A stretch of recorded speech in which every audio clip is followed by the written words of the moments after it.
ಬಿಂಡಿಗ ದೇವಿರಮ್ಮ ದೇವಾಲಯ ವ್ಯವಸ್ಥಾಪನಾ ಸಮಿತಿ ವತಿಯಿಂದ ನಿರ್ಮಾಣಗೊಂಡ ಶ್ರೀ ದೇವಿರಮ್ಮನವರ ಭಕ್ತಿಗೀತೆಗಳ ಗುಚ್ಛ ಶ್ರೀದೇವಿ ಅಂಬೆ ಜಗದಂಬೆ ಲೋಕಾರ್ಪಣೆ ಕಾರ್ಯಕ್ರಮವನ್ನು ಶ್ರೀ ಅಮ್ಮನವರ ದಿವ್ಯ ಸಾನ್ನಿಧ್ಯದಲ್ಲಿ ಹಮ್ಮಿಕೊಳ್ಳಲಾಗಿತ್ತು.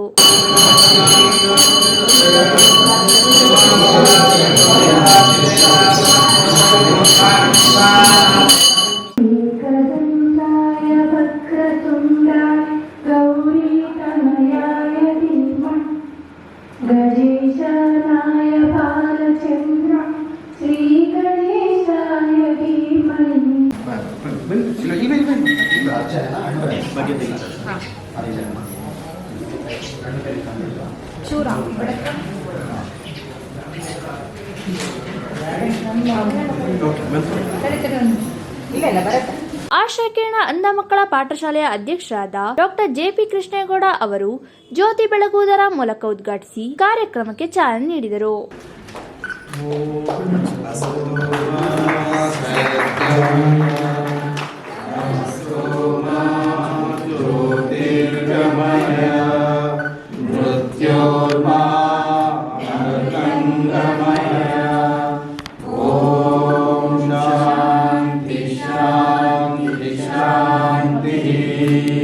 ಬಳಿಕ ಮಾತನಾಡಿದ ಅವರು, ತಾಯಿ ದೇವಿರಮ್ಮನವರಿಗೆ ಸಾವಿರಾರು ವರ್ಷಗಳ ಇತಿಹಾಸವಿದೆ.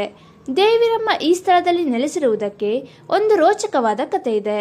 ಚಾಮುಂಡೇಶ್ವರಿ ಮಹಿಷಾಸುರನನ್ನು ಸಂಹಾರ ಮಾಡಿ ವಿಶ್ರಾಂತಿಗಾಗಿ ಈ ಬೆಟ್ಟದ ಮೇಲೆ ನೆಲೆಸಿದ್ದಾಳೆ ಎಂಬ ಪೂರ್ವಿಕರ ನಂಬಿಕೆ ಇದೆ ಎಂದು ಹೇಳಿದರು.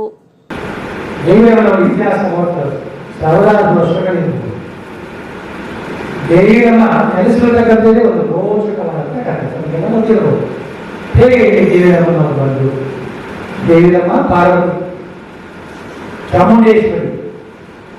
ಚಾಮುಂಡೇಶ್ವರಿ 9 ದಿನಗಳ ಕಾಲ ಭಯಂಕರವಾದ ಯುದ್ಧವನ್ನು ಮಹಿಷಾಸುರ ಮರ್ದನ ಮಾಡಿ ವಿಶ್ರಾಂತಿಗೋಸ್ಕರ ಕರ್ಪಿಸಿದ್ದಾರೆ ಸ್ಥಳಗಳನ್ನು. ಆಗ ಅವರು ಇಲ್ಲಿ ಬಂದಾಗ ಮಳೆಯಂಗಿಗೆ ಹೋಗ್ತಾರೆ, ಸೀತಾರಾಯಂಗಿಗೆ ಹೋಗ್ತಾರೆ. ಎಲ್ಲರೂ ಕೂಡ ಅಲ್ಲಿ ಗಂಡಸರು ಇರ್ತಾರೆ, ಸ್ಥಾಪನೆ ಮಾಡುವ ಹೇಳ್ತಾರೆ, ಅಲ್ಲೇ ಗಡಿಸಿದ್ದೀವಿ, ನೀನು ಈ ಜಾಗವನ್ನ ನೀವು ಅಲ್ಲಿ ಸ್ಥಾಪನೆ ಮಾಡಿ ಭಕ್ತಾದಿಗಳಿಗೆ ಅನುಭವವನ್ನು ಕೊಡುವಂತ ಹೇಳಿದಾಗ ದೇವಿ ನೀವು ಗಂಡು ಸ್ಥಾಪನೆ ಆಗಿ ಅತ್ಯಂತ ಪೂಜನೀಯ ಬಹಳ ಪವಿತ್ರವಾದಂಥ ಸ್ಥಳ ಆಗಿದೆ. ಸಾಹಿತಿಗಳಾದ ಕಲ್ಕಟ್ಟೆ ನಾಗರಾಜ್ ಅವರು ಮಾತನಾಡಿ, ನಾನೊಬ್ಬ ಹಾಡುಗಾರ, ನಾನೊಬ್ಬ ದೊಡ್ಡ ಸಿಂಗರ್ ಎಂಬ ಮನೋಭಾವ ಬಂತು ಎಂದರೆ ಅದು ಅಹಂಕಾರ. ಆದರೆ ತನ್ನೊಳಗಿನ ಅಹಂಕಾರವನ್ನು ದೂರ ಮಾಡುವ ಶಕ್ತಿ ಸಂಗೀತಕ್ಕಿದೆ. ನಾವು ವಿದ್ಯಾರ್ಥಿಗಳಾಗಿದ್ದಾಗ ನಮಗೆ ನಮ್ಮ ತಂದೆಯವರು ಅನೇಕ ಹಾಡುಗಳನ್ನು ಬರೆದು ಕೊಡುತ್ತಿದ್ದರು. ನಾನು ಅದನ್ನು ಓದುತ್ತಾ ಸಂಗೀತದ ಮೇಲೆ ಆಸಕ್ತಿ ಹೆಚ್ಚಾಗಿ ಇಂದು 8,000 ಗೀತೆಗಳನ್ನು ಬರೆಯುವ ಅವಕಾಶ ಸಿಕ್ಕಿದೆ ಎಂದು ಹೇಳಿದರು. ನಾನೊಬ್ಬ ದೊಡ್ಡ ಹಾಡುಗಾರ, ನಾನೊಬ್ಬ ದೊಡ್ಡ ಸಿಂಗರ್ ಅನ್ನುವಂತ ಮನೋಭಾವ ಬಂತು ಅಂತಾದ್ರೆ ಅದು ಅಹಂಕಾರ. ನೀವು ಹೇಳಿದ ಪಾಶ್ಚಾತ್ಯ ಕೃತಿಗೆ ಸರಿಯಾದ ಟೈಮಿಗೆ ಬರ್ತದೆ. ಆದ್ರೆ ನನ್ನೊಳಗಿರ್ತಕ್ಕಂಥ ಅಹಂಕಾರವನ್ನು ನಾಶ ಮಾಡುವಂಥದ್ದು ಸಂಗೀತದ ಉಪಾಸನೆ. ನಾನು ಲಯವೇ ಆದಂತ ನಾದೋಪಾಸನೆ, ನಾದದಲ್ಲಿ ಲೀನವಾದ ವೇದೋಪಾಸನೆ. ಭಾರತೀಯ ಶಾಸ್ತ್ರ ಹೇಳೋದಿಷ್ಟೇ, ವೇದಗಳು ಅಂದ್ರೆ ಒಳ್ಳೆಯುವುದು ಮತ್ತು ಶ್ರೇಷ್ಠವಾಗಿರುವಂತದ್ದು ಅಂತ. ಶ್ರೇಷ್ಠವಾದದ್ದನ್ನೆಲ್ಲವನ್ನ ನೀನು ನಂಬು, ಶ್ರೇಷ್ಠವಾದದ್ದನ್ನೆಲ್ಲ ನೀನು ಅನುಕರಿಸು, ಶ್ರೇಷ್ಠವಾದದ್ದೇ ನೀನು ಆಗು ಅನ್ನುವಂತಹ ಪರಿಕಲ್ಪನೆಯಲ್ಲಿ ಇಟ್ಕೊಂಡಿರ್ತಕ್ಕಂಥದ್ದು ಭಾರತೀಯ ಶಾಸ್ತ್ರ ಸಂಹಿತೆ. ಈ ಸಂಹಿತೆಯ ಪ್ರಕಾರ ನಾದದ ಪೂಜೆಯನ್ನು ಮಾಡ್ತಕ್ಕಂಥದ್ದು ಅಂದ್ರೆ ಅದು ವೇದದ ಪೂಜೆಯನ್ನು ಮಾಡ್ತಕ್ಕಂಥದ್ದು.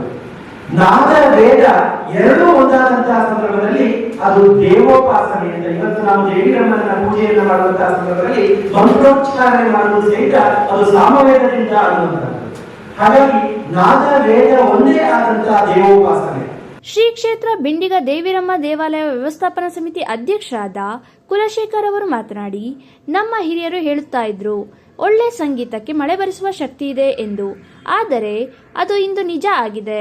ನಾಗರಾಜ್ ಕಲ್ಕಟ್ಟೆ ಅವರು ಬರೆದಿರುವ ಗೀತೆಗಳನ್ನು ದೇವರು ಕೂಡ ಒಪ್ಪಿಕೊಂಡು ಮಳೆ ಸುರಿಸಿದ್ದಾನೆ ಎಂದು ಹೇಳಿದರು.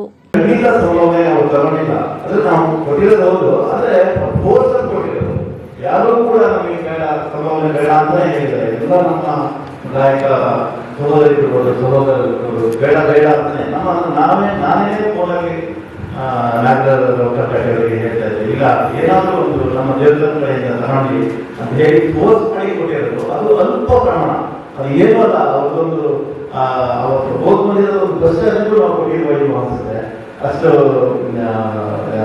ಕಮ್ಮಿ ಸಂಭಾವನೆ.